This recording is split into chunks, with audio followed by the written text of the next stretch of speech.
Assalamualaikum warahmatullahi wabarakatuh. Selamat malam, para pendengar setia, kisah misteri, di channel YouTube Shy Flash Mystery, serta para pembaca setia di shyflash.com. Selamat datang kembali di selimut malam yang pekat, di mana bisikan gaib kini merajalela lebih liar, membawa kita pada sebuah takdir yang telah tertulis sejak berabad-abad lamanya. Di mana bayangan di cermin adalah awal dari sebuah perjalanan epik, dan sebuah cermin perak memegang rahasia kelam yang mengubah segalanya.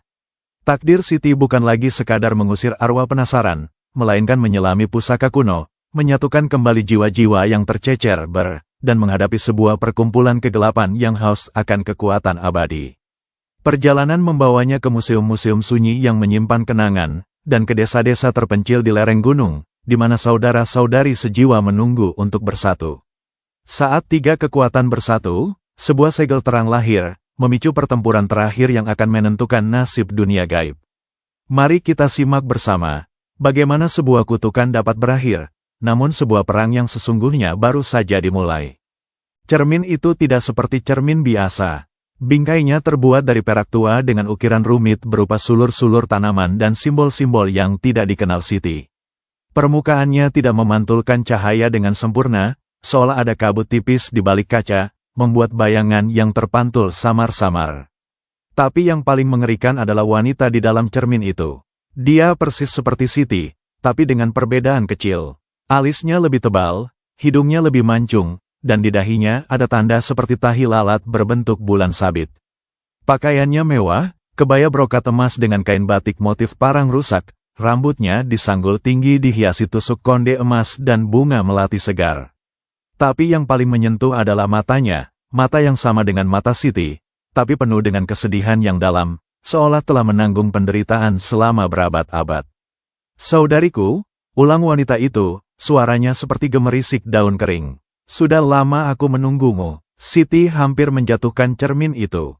Siapa kau?" "Aku Dewi Maheswari, istri pertama Raden Nagageni." Wanita itu tersenyum sedih. "Dan kau adalah reinkarnasiku." "Tidak mungkin," bantah Siti, tapi suaranya gemetar. "Ini hanya mimpi, atau tipuan." "Lihatlah lebih dekat," kata Dewi Maheswari, mengangkat tangannya. Dan di dalam cermin, Siti melihat wanita itu menunjukkan telapak tangan kirinya. Di sana, ada tanda lahir berbentuk bintang. "Pernahkah kau melihat tanda ini?" Siti terkesiap. Dia sendiri memiliki tanda lahir yang persis sama di telapak tangan kirinya. Sejak kecil, ibunya bilang itu tanda keberuntungan. "Tapi sekarang, ini bukan kebetulan," lanjut Dewi Maheswari. "Kau adalah aku, yang terlahir kembali. Dan itulah sebabnya kau bisa melihat arwah, merasakan energi, dan terlibat dalam semua ini." Siti menolak untuk percaya. Ini terlalu gila. Reinkarnasi, istri pertama seorang pangeran Jawa kuno. Tapi bukti-bukti mulai berhimpun. Kemampuannya merasakan kehadiran arwah Sri Wahyuni.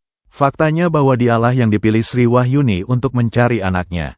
Dan sekarang, wanita di cermin ini yang wajahnya mirip dengannya. "Kenapa sekarang?" tanya Siti akhirnya. "Kenapa kau menampakkan diri sekarang?" "Karena bahaya semakin dekat." Wajah Dewi Maheswari menjadi serius.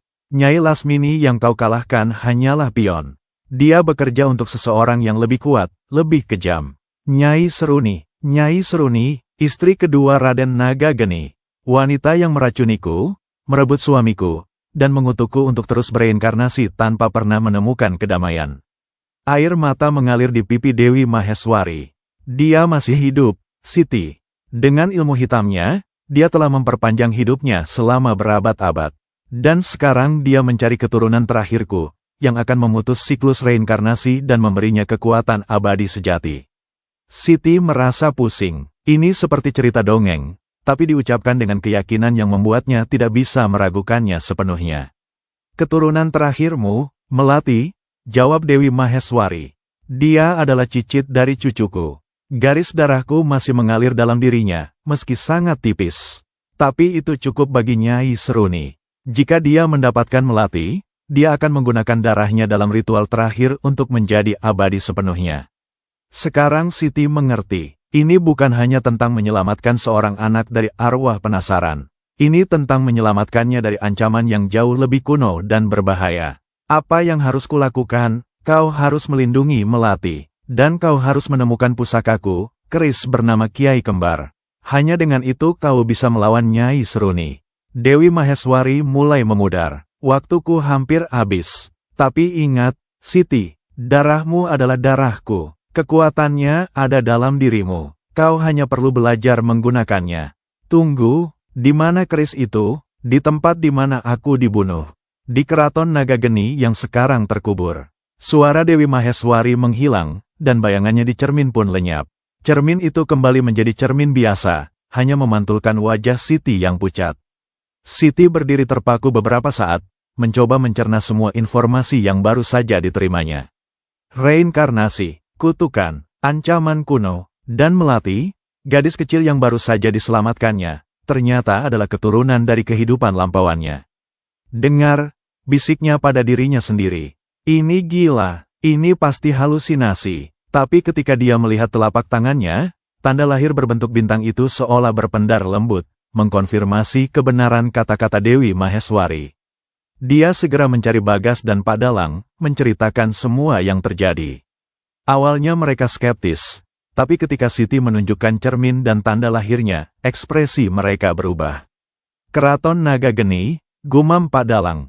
Aku pernah mendengar legenda itu. Sebuah kerajaan kecil di pedalaman Jawa yang menghilang secara misterius sekitar 3 abad yang lalu. Konon seluruh kerajaan itu tenggelam ke dalam bumi dalam satu malam karena kutukan. Dan keris Kiai Kembar, tambah Bagas. Dalam cerita yang kudengar, itu adalah pusaka sakti yang bisa memisahkan yang nyata dari yang ilusi, yang hidup dari yang mati. Kita harus pergi ke sana, kata Siti. Kita harus menemukan keris itu sebelum Nyai Seruni menemukan Melati. Tapi di mana lokasi pastinya? Tanya Bagas. Pak Dalang mengangguk pelan. Aku punya peta tua, peninggalan kakekku. Dia adalah seorang penjelajah yang mencatat lokasi-lokasi kerajaan hilang di Jawa. Mari kita lihat. Mereka masuk ke ruang perpustakaan pribadi Pak Dalang. Ruangan itu penuh dengan buku-buku, gulungan peta, dan artefak kuno. Pak Dalang mencari di rak khusus, akhirnya mengeluarkan sebuah gulungan kulit yang sudah menguning. Ini, katanya, membuka gulungan itu di atas meja. Peta kerajaan-kerajaan hilang Jawa. Lihat di sini. Dia menunjuk sebuah titik di dekat gunung berapi yang sekarang sudah tidak aktif. Keraton Naga Geni. Menurut catatan, keraton ini dibangun di atas sumber air panas yang juga merupakan sumber energi spiritual. Tapi setelah kutukan, seluruh area itu menjadi rawa-rawa beracun yang dijaga oleh arwah-arwah penjaga. Rawa-rawa beracun? Ulang Siti dengan perasaan tidak enak. Ya, tapi mungkin sekarang sudah berubah menjadi hutan belantara. Area ini terpencil, sulit dijangkau, kata Pak Dalang, melihat Siti. Kau yakin ingin melakukan ini? Ini akan berbahaya, lebih berbahaya dari panti asuhan. Kita tidak punya pilihan, jawab Siti tegas. Jika Nyai Seruni mendapatkan Melati, dia tidak perlu menyelesaikan kalimatnya. Mereka semua tahu konsekuensinya. Kita butuh persiapan, kata Bagas. Perlengkapan bertahan hidup, obat-obatan, dan tentu saja, perlindungan spiritual. Dan kita tidak bisa membawa Melati, tambah Siti. Dia harus tinggal di tempat yang aman. Tempat yang aman, ternyata adalah sebuah pesantren kecil yang dikelola oleh teman Pak Dalang. Pesantren itu dilindungi oleh mantra-mantra kuno dan dihuni oleh santri-santri yang juga mempelajari ilmu kebatinan. Melati akan aman di sana, setidaknya untuk sementara. Meninggalkan Melati adalah hal tersulit bagi Siti. Gadis kecil itu sudah menganggap Siti seperti keluarga, dan Siti juga sudah mengembangkan ikatan kuat dengannya. Kau akan kembali, kan? Tanya Melati dengan mata berkaca-kaca saat berpamitan. Tentu saja, janji Siti, memeluknya erat.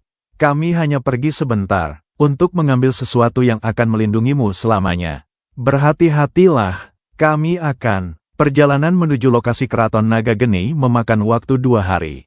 Mereka harus trekking melalui hutan lebat, menyusuri sungai-sungai kecil, dan melewati daerah yang bahkan tidak ada di peta modern.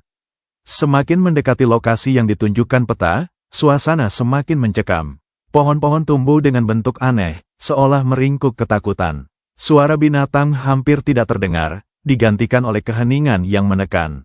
Udara terasa berat, berbau belerang dan sesuatu yang lebih busuk, seperti daging membusuk. Aku tidak suka tempat ini, bisik Bagas saat mereka beristirahat. Karena memang begitu, Jawab Pak Dalang. Seluruh kerajaan mati dalam satu malam. Ribuan orang itu meninggalkan luka yang dalam di alam. Pada hari ketiga, mereka akhirnya mencapai apa yang menurut peta adalah gerbang utama Keraton Nagageni. Tapi yang mereka temukan bukanlah gerbang megah, melainkan sebuah lubang besar di tanah, dikelilingi oleh batu-batu berukir yang sudah ditutupi lumut dan akar. Lubang itu dalam, gelap, dan dari dalamnya, keluar angin dingin yang membawa suara bisikan-bisikan. Disinilah, kata Pak Dalang, keraton itu ada di bawah kita. Mereka menyalakan senter kepala dan mulai menuruni lubang itu. Tangga batu tua masih ada, meski beberapa anak tangganya sudah rusak atau hilang. Semakin dalam mereka turun, semakin kuat bau belerang, dicampur dengan bau lain, bau kuno, bau sejarah yang terlupakan. Setelah turun sekitar 100 anak tangga, mereka tiba di sebuah ruangan besar. Dan di sini, mereka menyaksikan sesuatu yang luar biasa. Keraton Nagageni tidak sepenuhnya hancur. Struktur utamanya masih berdiri, meski sebagian sudah tertimbun tanah. Pilar-pilar marmer megah masih tegak, meski retak-retak. Lantai ubin dengan pola rumit masih terlihat di beberapa tempat. Dan di dinding-dinding, lukisan-lukisan fresko masih bisa dilihat, meski warnanya sudah pudar. Ini, luar biasa, bisik Siti, matanya menatap sekeliling dengan takjub. Tapi di mana kerisnya? Tanya Bagas. Mungkin di ruang tahta, saran Pak Dalang. Atau di kamar pribadi sang ratu. Mereka mulai menjelajahi keraton yang terkubur ini. Setiap langkah mereka bergema di keheningan yang menakutkan. Kadang-kadang, dari kegelapan, mereka melihat bayangan-bayangan bergerak, arwah penjaga yang masih setia menjaga tempat ini bahkan setelah kematian. Tapi anehnya, arwah-arwah itu tidak menyerang. Mereka hanya mengamati, seolah menunggu sesuatu. Saat mereka sampai di sebuah pintu besar berukiran naga, Siti merasakan tarikan aneh. Seolah sesuatu di balik pintu itu memanggilnya. Di sini, katanya, kerisnya ada di sini. Dia mendorong pintu itu, yang terbuka dengan bunyi berderit panjang. Ruangan di baliknya ternyata adalah kamar tidur. Kamar yang indah, meski sekarang penuh debu dan laba-laba. Tempat tidur besar dengan kelambu sutra yang sudah robek, meja rias dengan cermin retak, dan di dinding, tergantung sebuah lukisan. Lukisan itu menunjukkan seorang wanita cantik, Dewi Maheswari, duduk di samping seorang pria tampan yang pasti adalah Raden Nagageni. Mereka terlihat bahagia, penuh cinta, tapi yang menarik perhatian Siti adalah apa yang ada di bawah lukisan itu. Sebuah altar kecil, dan di atas altar itu, terbaring sebilah keris dengan sarung dan hulu yang dihiasi emas dan permata. Keris Kiai Kembar. Siti mendekat, merasakan energi yang memancar dari keris itu. Energi yang familiar, seperti mengenali bagian dari dirinya sendiri yang hilang. Dia mengulurkan tangan untuk mengambilnya. Tapi sebelum jarinya menyentuh keris, sebuah suara terdengar dari belakang. Jangan sentuh itu, Siti. Siti berbalik, dan di sana, berdiri seorang wanita tua yang wajahnya masih menunjukkan sisa-sisa kecantikan masa mudanya. Dia mengenakan kebaya hitam, rambutnya putih panjang terurai, dan di tangannya, dia memegang sebuah tongkat dengan tengkorak di ujungnya. Nyai Seruni, bisik Siti. Wanita tua itu tersenyum, senyuman yang tidak sampai ke matanya yang hitam pekat. Benar, dan kau adalah reinkarnasi dari musuh bebuyutanku. Sungguh ironis, bukan? Setelah berabad-abad, kita akhirnya bertemu lagi. Kau tidak akan mendapatkan melati, kata Siti dengan suara tegas, meski hatinya berdebar kencang. Oh, tapi aku sudah mendapatkannya, kata Nyai Seruni tertawa. Santri-santri di pesantren itu tidak bisa menghalangiku. Mereka sudah ditangani. Siti merasa dunia berputar. Tidak mungkin, kau berbohong, lihatlah sendiri. Nyai Seruni mengangkat tangannya, dan di udara, terbentuk sebuah gambar seperti layar. Di dalamnya, terlihat melati terbaring tidak sadar, dikelilingi oleh orang-orang yang juga tidak bergerak. Apa yang kau lakukan pada mereka? Teriak Siti. Hanya membuat mereka tidur. Untuk sementara, kata Nyai Seruni, mendekat. Sekarang, berikan padaku keris itu. Atau melati akan menderita. Siti menatap keris, lalu menatap Nyai Seruni. Dia tahu ini jebakan, tapi apa pilihannya? Tiba-tiba, dari keris itu, keluar cahaya. Dan dari cahaya itu, muncul bayangan Dewi Maheswari. Jangan, Siti, kata bayangan itu. Dia tidak bisa mengambil keris itu sendiri. Hanya keturunanku yang bisa. Itulah sebabnya dia membutuhkanmu. Nyai Seruni mendengus kesal. Selalu saja ikut campur, Maheswari. Bahkan setelah mati. Karena aku tahu niat jahatmu, kata Dewi Maheswari, menatap Siti. Ambil keris itu, Siti. Ini warisanmu, dan dengan ini, kau bisa menghentikannya. Tanpa berpikir dua kali, Siti meraih keris itu. Begitu tangannya menyentuh hulunya, energi besar mengalir melalui tubuhnya. Dia bisa merasakan kekuatan dari semua reinkarnasinya yang sebelumnya, kekuatan dari darahnya, kekuatan dari warisannya. Nyai Seruni menjerit marah. Tidak, itu milikku. Dia mengayunkan tongkatnya, dan dari tengkorak di ujung tongkat, keluar energi hitam yang langsung menyerang Siti. Tapi Siti sudah siap. Dengan insting yang tidak dia mengerti, dia mengangkat keris, dan bila keris itu memancarkan cahaya putih yang menetralkan serangan hitam itu. Kau tidak bisa mengalahkanku, teriak Nyai Seruni. Aku sudah hidup selama berabad-abad. Aku lebih kuat, tapi kau sendirian, jawab Siti, suaranya sekarang penuh keyakinan. Sedangkan aku tidak sendirian. Dari keris itu, keluar lebih banyak cahaya. Dan dari cahaya-cahaya itu, muncul bayangan-bayangan, semua reinkarnasi Dewi Maheswari sebelumnya. Wanita-wanita dari berbagai zaman, dengan pakaian yang berbeda, tapi dengan wajah yang sama, mata yang sama. Mereka mengelilingi Siti, memberikan kekuatan mereka padanya. Nyai Seruni melihat ini, dan untuk pertama kalinya, ada ketakutan di matanya. Tidak mungkin, aku sudah menghancurkan kalian semua. Kami menghancurkan tubuh kami, kata salah satu bayangan. Tapi tidak jiwa kami. Dan sekarang, kami bersatu. Siti merasakan kekuatan yang belum pernah dia rasakan sebelumnya.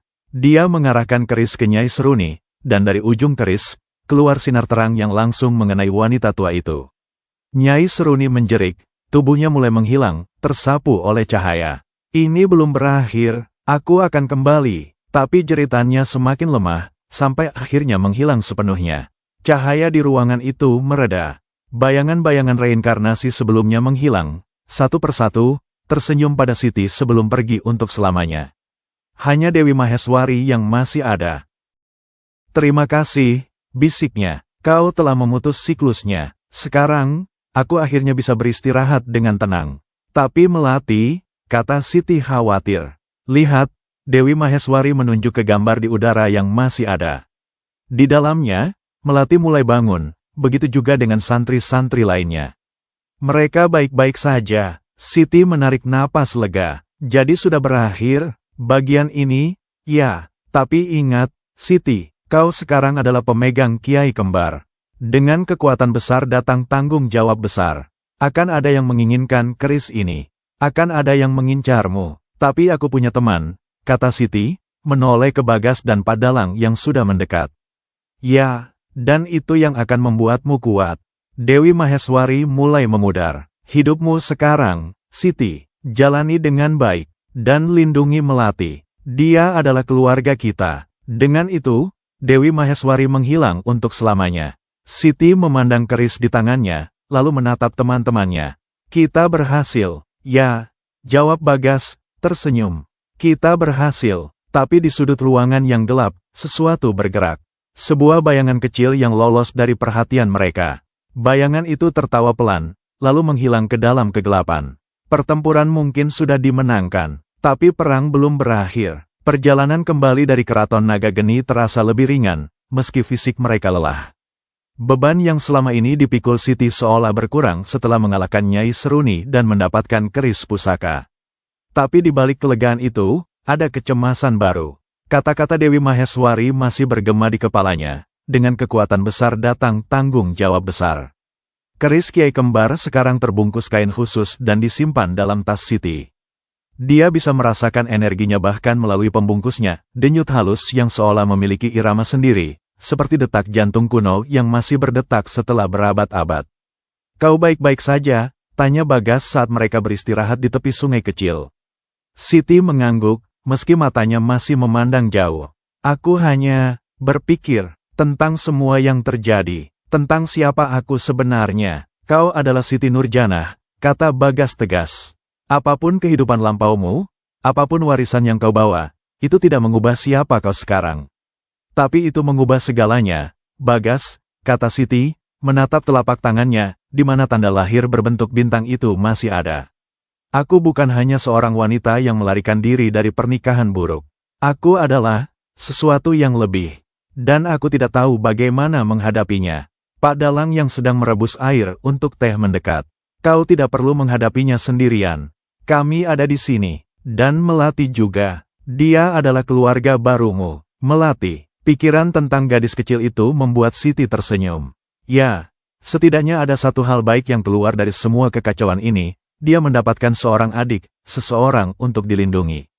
Setelah 3 hari perjalanan, mereka akhirnya kembali ke pesantren tempat Melati ditinggalkan. Begitu mereka masuk ke halaman, Melati langsung berlari menyambut, memeluk Siti erat-erat. Kau kembali, aku khawatir, kami janji akan kembali, kata Siti, memeluknya balik. Dan lihat, kami membawa sesuatu. Dia menunjukkan keris kiai kembar yang masih terbungkus. Ini akan melindungimu selamanya. Kepala pesantren, seorang kiai tua bernama Kiai Mansur, mendekati mereka. Wajahnya serius. Kami mengalami serangan saat kalian pergi. Sebuah kekuatan gelap mencoba masuk, tapi perlindungan di pesantren ini cukup kuat untuk menahannya. Tapi itu hanya untuk sementara. Kami tahu, jawab Pak Dalang. Tapi ancaman utama sudah kami hadapi. Tidak sepenuhnya, kata Kiai Mansur, menggeleng. Kekuatan yang menyerang kami bukan dari satu sumber. Ada banyak, seperti ada yang mengkoordinasi mereka. Siti merasakan dingin di tulang belakangnya. Nyai Seruni bilang ini belum berakhir. Dan dia mungkin benar, kata Kiai Mansur, menatap keris di tangan Siti. Pusaka seperti itu tidak akan pernah bebas dari yang menginginkannya. Kau harus berhati-hati, nak. Malam itu, setelah makan malam sederhana bersama santri-santri, Siti duduk sendirian di beranda, memandang bintang-bintang. Pikirannya melayar ke kehidupan lamanya, ke suaminya yang kejam, pekerjaannya yang membosankan, teman-teman yang sudah lama tidak dihubungi. Dunia itu terasa sangat jauh sekarang, seperti kehidupan orang lain.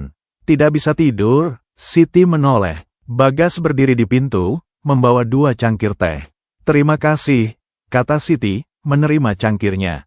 Aku hanya berpikir tentang harus kembali ke kehidupan lama. Kau tidak harus, kata Bagas, duduk di sampingnya. Kau bisa memulai baru, dengan Melati, dengan kami. Ada sesuatu dalam nada suara Bagas yang membuat Siti menatapnya. Apa maksudmu? Bagas menarik napas dalam. Selama ini, sejak kita kecil, aku selalu punya perasaan untukmu. Tapi ketika kau menikah dengan orang lain, aku mencoba melupakannya. Tapi sekarang, dia tidak menyelesaikan kalimatnya, tapi Siti mengerti. Dan anehnya, dia juga merasakan hal yang sama. Selama petualangan mereka bersama, ikatan antara mereka tumbuh lebih kuat. Bagas selalu ada untuknya, melindunginya, mendukungnya. Bagas, aku masih bingung dengan segalanya. Aku tahu, dan aku tidak memintamu untuk memutuskan sekarang. Aku hanya ingin kau tahu bahwa kau punya pilihan. Kau tidak sendirian. Siti tersenyum, meletakkan tangannya di atas tangan Bagas. Terima kasih, itu berarti banyak. Mereka duduk dalam keheningan yang nyaman, menikmati teh dan kenyaman bersama. Untuk sesaat, segalanya terasa tenang, normal. Tapi ketenangan itu tidak bertahan lama. Keesokan paginya, ketika Siti sedang membantu Melati belajar membaca, sebuah mobil mewah berhenti di depan pesantren. Dari dalamnya, keluar seorang wanita cantik dengan pakaian bisnis yang rapi, diikuti oleh 2 pria berbadan besar. Wanita itu berjalan langsung menuju Siti. Siti Nurjanah, tanyanya dengan suara datar. Ya, siapa Anda? Siska, asisten pribadi Pak Handoko. Wanita itu tersenyum, tapi senyumannya tidak ramah. Bosmu, Siti terkesiap. Dia hampir lupa bahwa dia masih memiliki pekerjaan, kehidupan lain di luar semua ini. Ada apa? Pak Handoko mengirimku. Dia bilang cutimu sudah habis. Dan karena kamu tidak kembali tepat waktu, dia terpaksa mengambil tindakan. Siska mengeluarkan sebuah amplop dari tasnya. Ini surat pemindahan. Kamu ditugaskan ke kantor cabang di Kalimantan.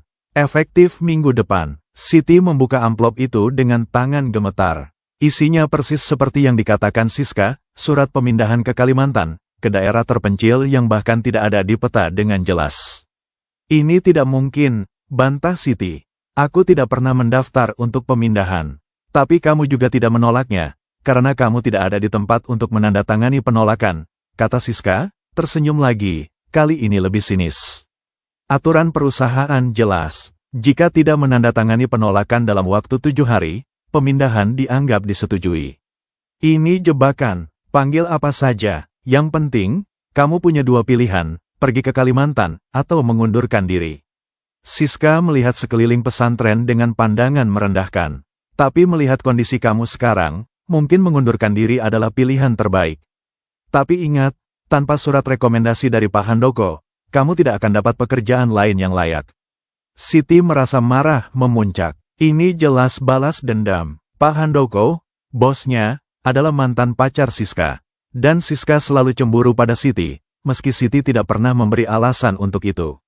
Kau yang mengatur ini, kan? Tanya Siti, menatap Siska langsung.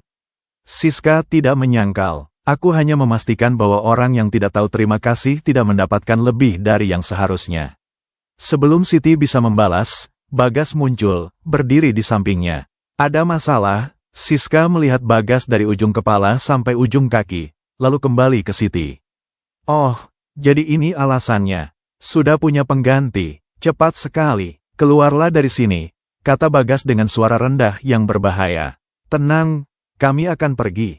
Siska menoleh ke Siti. Ingat, minggu depan, kalau tidak hadir, dianggap mengundurkan diri. Pilihan ada di tanganmu. Dia berbalik dan pergi, diikuti oleh 2 pengawalnya. Mobil itu melaju pergi, meninggalkan Siti berdiri dengan surat pemindahan di tangannya. Kau tidak akan pergi, kata Bagas. Tapi jika aku tidak pergi, aku tidak punya pekerjaan. Dan aku butuh uang untuk menghidupi Melati, kita akan menemukan cara, potong Bagas. Kami akan membantumu, tapi kenyataannya tidak semudah itu. Malam itu, Siti menelepon beberapa teman di perusahaan lamanya. Semua memberi kabar yang sama. Siska sudah menyebarkan rumor tentang Siti, mengatakan bahwa dia tidak profesional, bahwa dia meninggalkan pekerjaan tanpa alasan, bahwa dia terlibat dengan orang yang salah. Reputasinya hancur. Bahkan jika aku mengundurkan diri dan mencari pekerjaan lain, tidak ada yang akan menerimaku, kata Siti putus asa pada Bagas dan Pak Dalang. Siska memastikan itu. Ada cara lain, kata Pak Dalang tiba-tiba. Kau bisa tinggal di sini, membantu mengelola pesantren. Kami butuh seseorang seperti kamu, yang memahami dunia spiritual. Tapi aku tidak punya latar belakang agama yang kuat. Bukan itu yang dimaksud, kata Pak Dalang, tersenyum. Kau memiliki kemampuan khusus, Siti. Setelah semua yang terjadi, kau tidak bisa menyangkalnya. Kau bisa melihat dan merasakan apa yang tidak bisa orang lain. Itu adalah anugerah. Dan itu bisa digunakan untuk membantu orang. Siti mempertimbangkannya, tinggal di pesantren, dekat dengan Melati, Bagas, dan Pak Dalang. Jauh dari kehidupan lamanya yang penuh dengan kekerasan dan pengkhianatan. Itu terdengar menarik. Biarkan aku berpikir, kata Siti. Dia menghabiskan sisa malam itu di kamarnya, memandang keris kiai kembar yang sekarang dia letakkan di atas meja. Pusaka itu seolah memancarkan ketenangan, keyakinan. Apakah ini jalanku? Bisiknya pada keris, seolah mengharapkan jawaban. Dan anehnya, dia merasa jawabannya adalah ya. Keesokan paginya, Siti membuat keputusan. Dia akan mengundurkan diri dari pekerjaannya. Dia akan tinggal di pesantren, membantu mengelolanya, dan belajar lebih banyak tentang kemampuan spiritualnya. Dan yang paling penting, dia akan melindungi Melati. Dia menelepon perusahaan, berbicara langsung dengan Pak Handoko. Percakapannya singkat dan tidak menyenangkan, tapi akhirnya selesai. Siti secara resmi mengundurkan diri. Rasanya seperti bab baru, katanya pada Melati saat mereka berjalan-jalan di taman pesantren. Bab yang lebih baik, tanya Melati. Siti memandang gadis kecil itu, lalu ke arah Bagas yang sedang berbicara dengan Kiai Mansur, lalu ke pesantren yang tenang dan damai ini. Ya, jawabnya, tersenyum. Bab yang jauh lebih baik. Tapi di balik ketenangan pesantren, di balik keputusan untuk memulai baru, sesuatu yang gelap sedang mengamati. Dari atas pohon beringin di pinggir pesantren, sepasang mata merah menyala menatap Siti. Dan dari bayangan, keluar suara berbisik. Dia sudah memutuskan, Dia akan tinggal. Sekarang, kita bisa bergerak. Bab baru mungkin sudah dimulai. Tapi musuh-musuh baru juga sudah bersiap. Dan pertempuran untuk keris Kiai Kembar, untuk Melati, dan untuk jiwa Siti sendiri belum berakhir. 2 bulan telah berlalu sejak Siti memutuskan tinggal di pesantren. Kehidupan barunya mulai terbentuk dengan pola yang nyaman. Pagi-pagi dia membantu di dapur, siang hari mengajar anak-anak pesantren membaca dan menulis, sore hari belajar ilmu spiritual dari Pak Dalang dan Kiai Mansur, dan malam hari menghabiskan waktu dengan Melati dan Bagas. Tapi di balik rutinitas yang tenang itu, Siti tidak pernah benar-benar merasa aman. Keris Kiai Kembar selalu dekat dengannya, baik secara fisik maupun dalam pikirannya. Dia bisa merasakan energinya setiap saat, denyut halus yang mengingatkannya pada warisan dan tanggung jawabnya. Suatu sore, ketika Siti sedang membersihkan perpustakaan kecil pesantren, dia menemukan sesuatu yang aneh. Sebuah buku tua terjatuh dari rak tertinggi, terbuka di halaman tertentu. Buku itu berjudul Sejarah Kerajaan-Kerajaan Hilang di Tanah Jawa, dan halaman yang terbuka membahas tentang Keraton Nagageni. Tapi yang menarik perhatian Siti bukanlah teksnya, melainkan gambar di halaman itu. Sebuah ilustrasi yang menunjukkan upacara penobatan Raden Nagageni. Dan di sampingnya, berdiri tidak hanya Dewi Maheswari, tapi juga seorang wanita lain, wanita yang wajahnya familiar.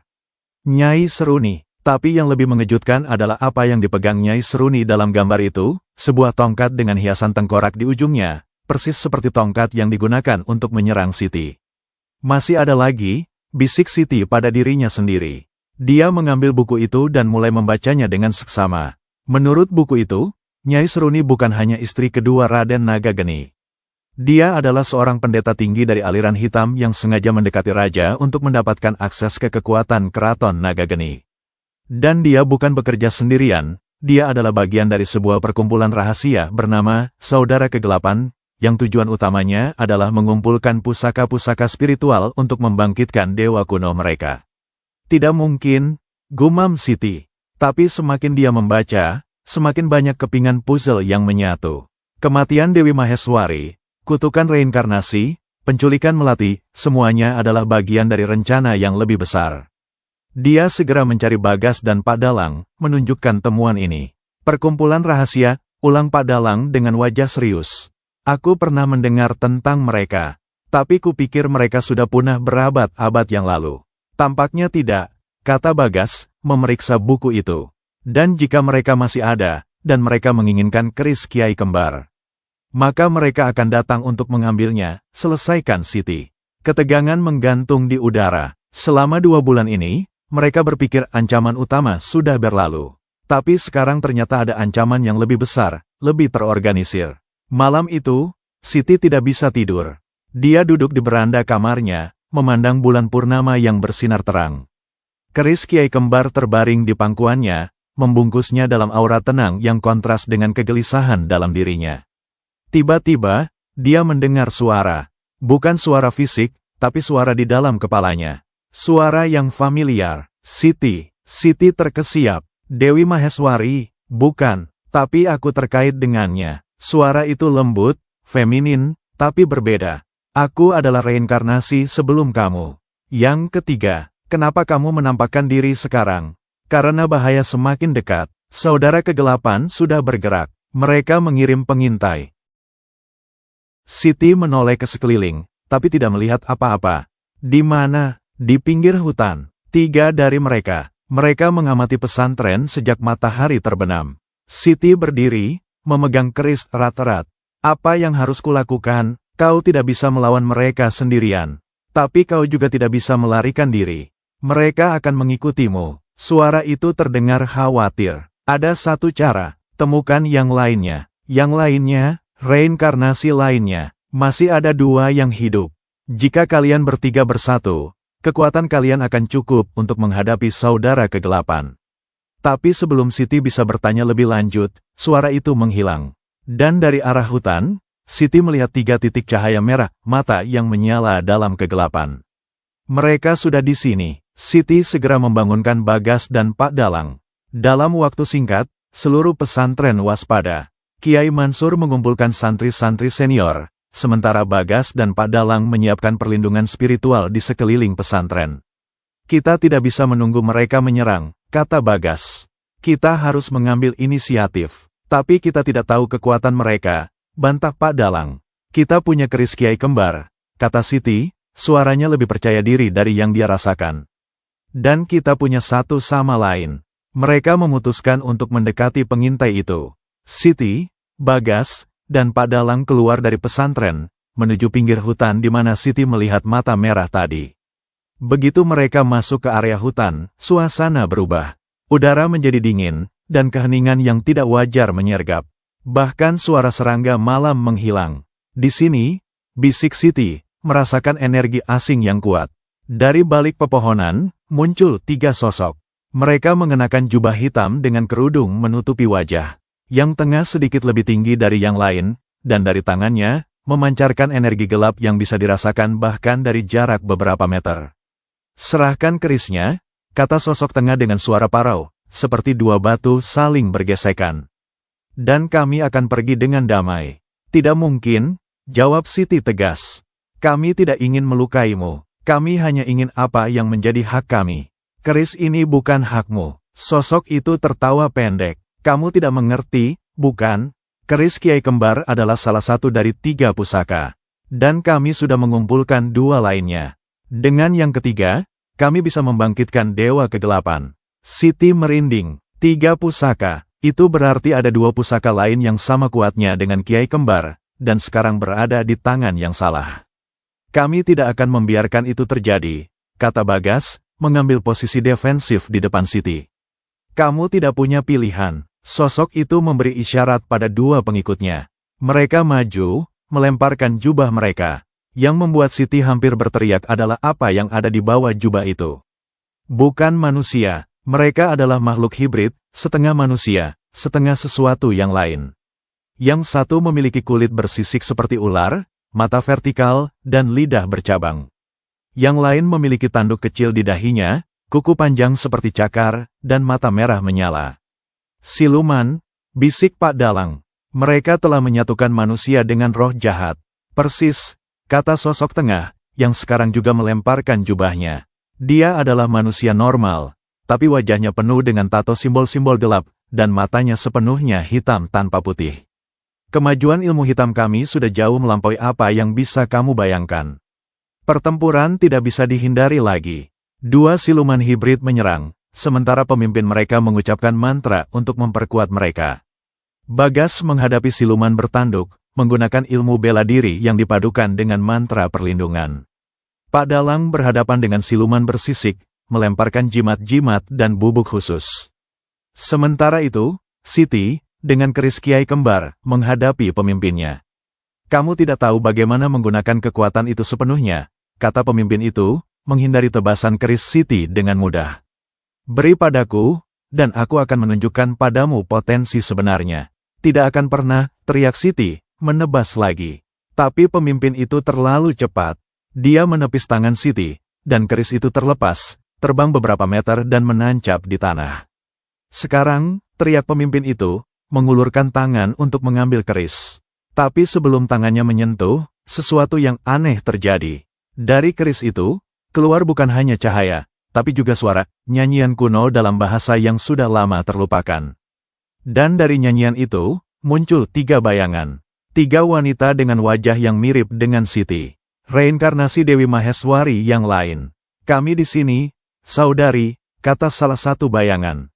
Bersatu, kita kuat, kata yang lain. Ambil kerismu, Siti, kata yang ketiga. Dan ingat siapa dirimu. Siti merangkak menuju keris, dan begitu tangannya menyentuhnya lagi, dia merasakan gelombang energi yang belum pernah dia rasakan sebelumnya. Bukan hanya kekuatannya sendiri, tapi kekuatan dari semua reinkarnasi, 4 jiwa dalam satu tubuh. Dia berdiri, dan sekarang matanya bersinar dengan cahaya putih.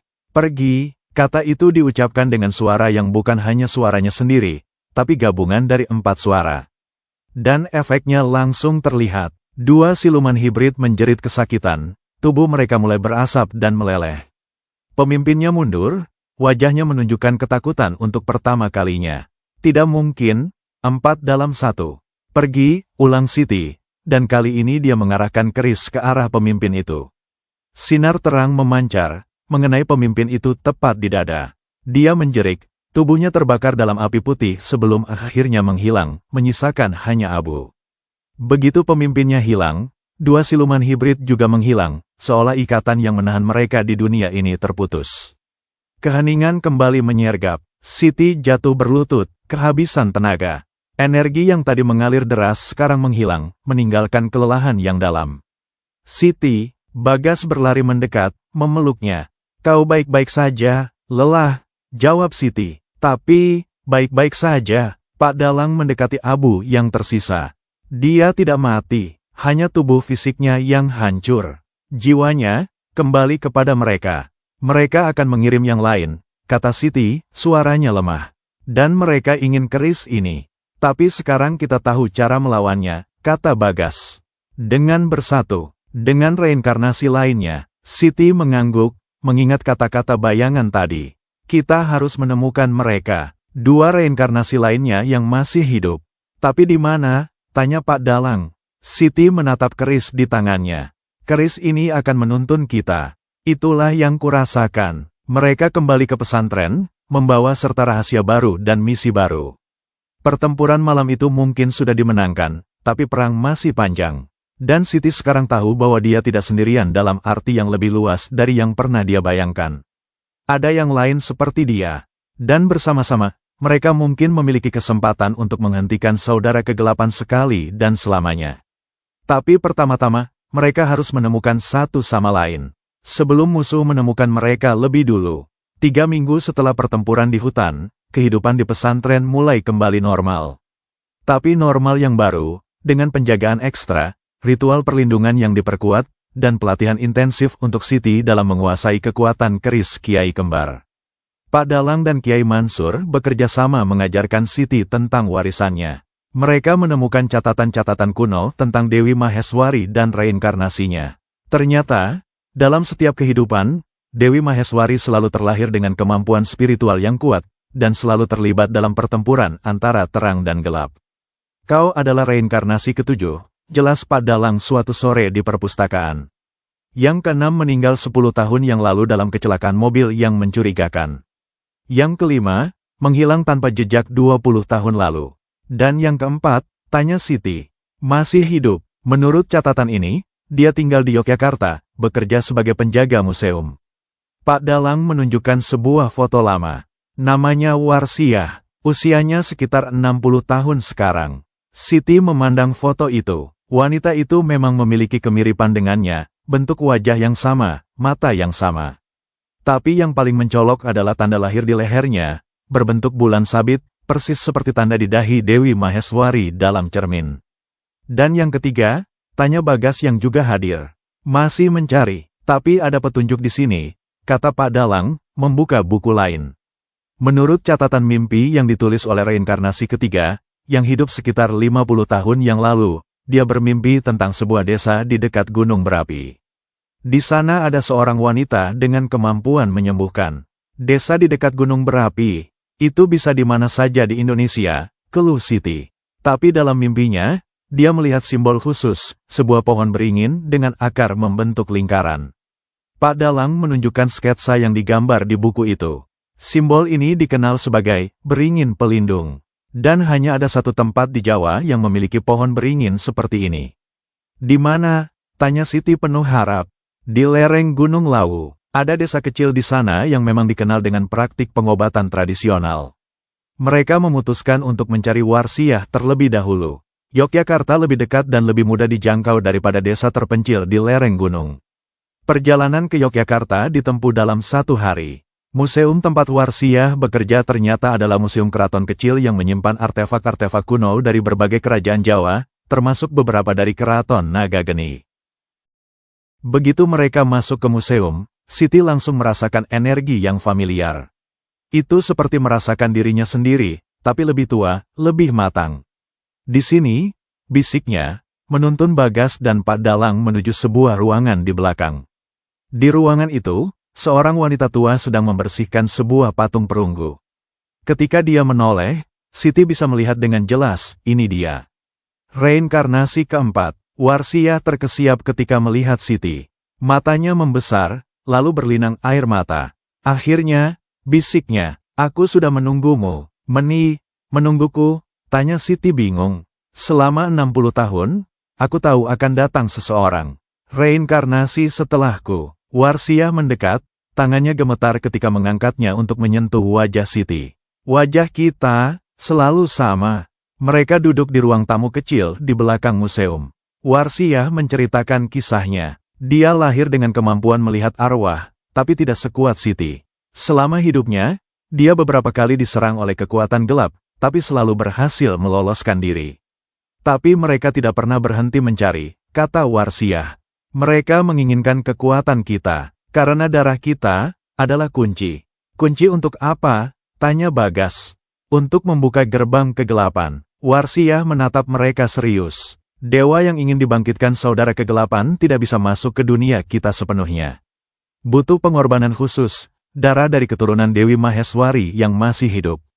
Siti merasa dingin. "Jadi mereka ingin membunuh kita? Lebih dari itu, mereka ingin menangkap jiwa kita, menggunakan energi reinkarnasi kita sebagai bahan bakar untuk membuka gerbang itu."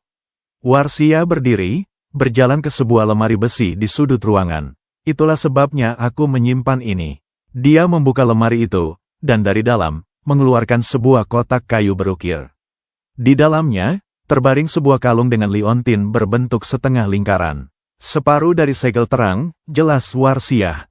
Dewi Maheswari memecah segel ini menjadi 3 bagian sebelum dia meninggal. Setiap reinkarnasi membawa 1 bagian. Jika disatukan, segel ini bisa menutup gerbang kegelapan selamanya.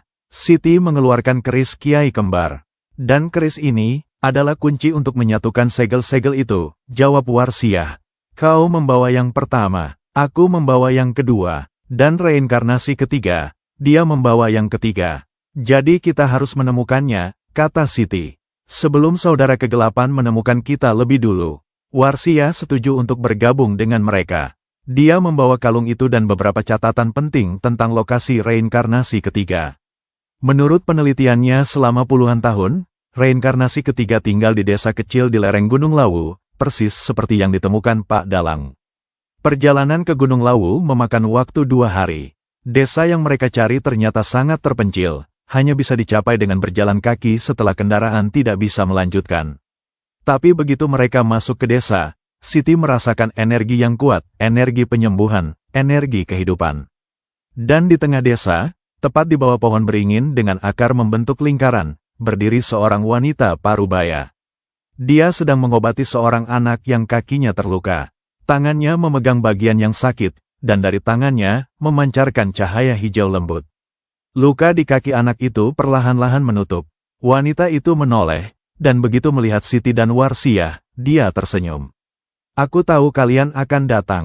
Reinkarnasi ketiga ternyata bernama Sri. Usianya sekitar 40 tahun, dan dia telah menjadi dukun penyembuh di desa ini sejak muda. Seperti Warsiah, dia juga tahu tentang warisannya, dan telah menunggu kedatangan reinkarnasi lainnya. "Selama ini aku melindungi bagian ketiga segel," kata Sri, menunjukkan sebuah gelang perak dengan liontin berbentuk setengah lingkaran lainnya. "Dan sekarang, kita bertiga akhirnya berkumpul." Malam itu, di rumah Sri, mereka bertiga duduk membentuk lingkaran. Di tengah mereka, terbaring 3 bagian segel, kalung Warsiah, gelang Sri, dan keris Kiai Kembar milik Siti. "Bagaimana cara menyatukannya?" tanya Siti. "Dengan niat kita," jawab Warsiah. "Dengan pengakuan bahwa kita adalah satu, meski terpisah oleh waktu dan tubuh." Mereka memegang tangan, membentuk lingkaran yang sempurna. Siti memegang keris, Warsiah memegang kalung, Sri memegang gelang. Dan bersama-sama, mereka mulai berkonsentrasi. Awalnya tidak terjadi apa-apa, tapi kemudian, Siti merasakan energi mengalir dari tangannya, melalui tangan Warsiah, ke tangan Sri, dan kembali ke dirinya. Sebuah siklus energi yang sempurna. Dan dari 3 benda pusaka itu, keluar cahaya. Cahaya itu naik, menyatu di udara, membentuk sebuah segel lingkaran sempurna dengan simbol-simbol cahaya yang berputar-putar. Segel terang sudah utuh kembali. Tapi kegembiraan mereka tidak berlangsung lama. Karena tepat saat segel itu terbentuk, seluruh desa berguncang. Dari tanah, keluar asap hitam, dan dari asap itu, muncul puluhan sosok berjubah hitam. Saudara kegelapan sudah menemukan mereka. Berikan segel itu, teriak seorang sosok yang tampaknya adalah pemimpin baru, menggantikan yang telah dikalahkan Siti. Tidak akan pernah, teriak Siti, berdiri dengan keris di tangannya. Pertempuran terbesar dalam hidup mereka pun dimulai. Saudara kegelapan kali ini datang dengan kekuatan penuh. Tidak hanya siluman hibrid, tapi juga arwah-arwah jahat, makhluk-makhluk kegelapan yang keluar dari bayangan sendiri. Seluruh desa berubah menjadi medan perang antara terang dan gelap. Tapi Siti, Warsiah, dan Sri tidak sendirian. Penduduk desa, yang selama ini dilindungi oleh Sri, bangkit membela mereka. Begitu juga dengan Bagas, Pak Dalang, dan Kiai Mansur yang datang dengan santri-santri pilihan. Pertempuran berlangsung sengit. Siti menggunakan keris Kiai Kembar dengan kemampuan penuh, dipandu oleh energi dari Warsiah dan Sri. Warsiah menggunakan pengetahuannya tentang mantra-mantra kuno untuk membuat perlindungan. Sri menggunakan kekuatan penyembuhannya untuk menyembuhkan yang terluka dan melemahkan musuh. Tapi jumlah musuh terlalu banyak. Perlahan-lahan, mereka terdesak. Kita butuh segel, teriak Bagas, yang sedang bertarung melawan 3 siluman sekaligus. Siti melihat ke segel yang masih melayang di udara. Bagaimana cara menggunakannya? Pusatkan niat, teriak Warsiah. Ingat tujuan kita, ingat warisan kita. Siti menutup mata, memusatkan pikirannya. Dia mengingat Dewi Maheswari, semua penderitaannya. Mengingat Sri Wahyuni, kerinduannya pada anaknya. Mengingat Melati, yang masih menunggu di pesantren. Mengingat semua orang yang dia cintai, semua yang ingin dia lindungi. Dan dari dalam dirinya, keluar cahaya terang. Cahaya itu menyatu dengan cahaya dari Warsiah dan Sri, membentuk sinar yang langsung menuju segel. Segel itu bereaksi, berputar cepat, lalu meledak dalam ledakan cahaya putih yang menyebar ke seluruh desa. Efeknya langsung terlihat. Setiap makhluk kegelapan yang terkena cahaya itu menjerit kesakitan sebelum menghilang. Setiap siluhan hibrid meleleh seperti lilin. Setiap anggota saudara kegelapan terjatuh, kekuatan mereka terputus. Pemimpin mereka berusaha melawan, mengangkat tangannya untuk memanggil kekuatan lebih besar. Tapi sebelum dia bisa menyelesaikan mantranya, segel itu turun, menempel di dahinya. Tidak, aku tidak bisa. Protesnya terputus. Tubuhnya berubah menjadi patung batu, lalu retak, dan akhirnya hancur menjadi debu. Keheningan menyergap. Pertempuran sudah berakhir. Segel itu, setelah menyelesaikan tugasnya, kembali terpecah menjadi 3.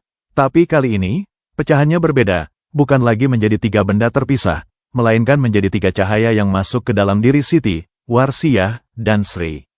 Kekuatannya sekarang ada dalam kita, bisik Warsiah. Selamanya, dan gerbang kegelapan, tanya Bagas. Tertutup selamanya, jawab Sri. Dengan segel ini dalam diri kita, tidak ada yang bisa membukanya lagi. Mereka menghabiskan beberapa hari di desa untuk memulihkan diri dan membantu penduduk membangun kembali apa yang rusak. Tapi akhirnya, saatnya untuk berpisah, Warsiah memutuskan kembali ke museum di Yogyakarta. Aku sudah tua. Tapi sekarang aku bisa beristirahat dengan tenang, tahu bahwa warisan kita aman. Sri memilih tetap di desa. Ini rumahku, dan penduduk di sini membutuhkanku. Siti kembali ke pesantren bersama Bagas dan Pak Dalang. Dia membawa serta pengalaman, kekuatan baru, dan yang paling penting, kedamaian bahwa ancaman terbesar sudah berlalu. Beberapa bulan kemudian, kehidupan benar-benar kembali normal. Siti sekarang menjadi guru spiritual di pesantren, membantu orang-orang dengan masalah gaib. Melati tumbuh menjadi gadis yang ceria, mulai melupakan trauma masa lalunya. Dan Bagas akhirnya mengungkapkan perasaannya dengan lebih jelas, dan Siti menerimanya dengan senang hati. Suatu sore, Siti duduk di beranda, memandang matahari terbenam. Di tangannya, dia memegang keris Kiai Kembar, yang sekarang hanya menjadi pusaka simbolis. Kekuatannya sudah menyatu dengan dirinya. Pikirkan apa? Tanya Bagas, duduk di sampingnya. Tentang perjalanan, tentang semua yang terjadi. Siti tersenyum. Dulu aku hanya seorang wanita yang ketakutan, terjebak dalam pernikahan buruk. Sekarang, aku punya keluarga, tujuan, kekuatan. Dan cinta? Tanya Bagas, menggenggam tangannya. Siti menatapnya, matanya berbinar. Dan cinta. Mereka duduk dalam keheningan yang nyaman, menikmati momen damai ini. Di kejauhan, anak-anak pesantren tertawa riang. Dari dapur, terdengar suara melati membantu memasak. Dan di langit, burung-burung terbang pulang ke sarangnya. Untuk pertama kalinya dalam hidupnya, Siti merasa benar-benar damai. Dia telah menemukan tempatnya di dunia. Dia telah menerima warisannya. Dan dia telah menemukan cinta sejati. Tapi di sudut halaman pesantren, di bawah pohon rindang, seorang wanita tua duduk sendiri. Dia mengenakan kebaya sederhana, dan di tangannya, dia memegang sebuah buku catatan. Wanita itu tersenyum melihat Siti dan Bagas, lalu menulis sesuatu di bukunya. Reinkarnasi ke-7, Siti Nurjanah, telah menyelesaikan misinya, telah menemukan kedamaian, telah memutus siklus. Dia menutup buku, berdiri, dan berjalan perlahan meninggalkan pesantren. Sebelum menghilang di balik pepohonan, dia menoleh sekali lagi, mengangguk pada Siti seolah memberi restu. Siti tidak melihatnya, tapi dia merasakan sesuatu, kehangatan, penerimaan, cinta. Dia memandang langit yang mulai dihiasi bintang-bintang pertama, dan tersenyum. Perjalanan mungkin sudah berakhir, tapi kehidupan baru saja dimulai. Dan kali ini, dia siap menghadapinya, dengan kekuatan, dengan cinta, dan dengan damai dalam hatinya. Boneka arwah, siluman, kuntilanak, kutukan, semua itu sudah menjadi bagian dari masa lalu. Sekarang, yang ada hanyalah masa depan. Dan Siti siap menjalaninya. Terima kasih telah menyaksikan episode Ngeri, Kutukan Boneka Arwah, dihuni ratusan siluman dan kuntilanak, di channel Shy Flash Mystery serta di shyflash.com. Kisah Siti Nurjanah adalah pengingat bahwa kadang, teror paling besar datang dari masa lalu yang belum selesai. Tetapi keberanian untuk menghadapinya akan membawa kita pada kekuatan dan kedamaian yang tak terduga. Jangan lupa untuk terus memberikan dukungan Anda dengan menekan tombol like, menulis komentar, dan membagikan kisah ini kepada teman-teman Anda. Setiap dukungan dari kalian adalah energi positif yang membuat kami terus bersemangat untuk menghadirkan kisah-kisah misteri lainnya. Sampai jumpa di episode berikutnya dengan kisah-kisah yang lebih mencekam lagi. Wassalamualaikum warahmatullahi wabarakatuh.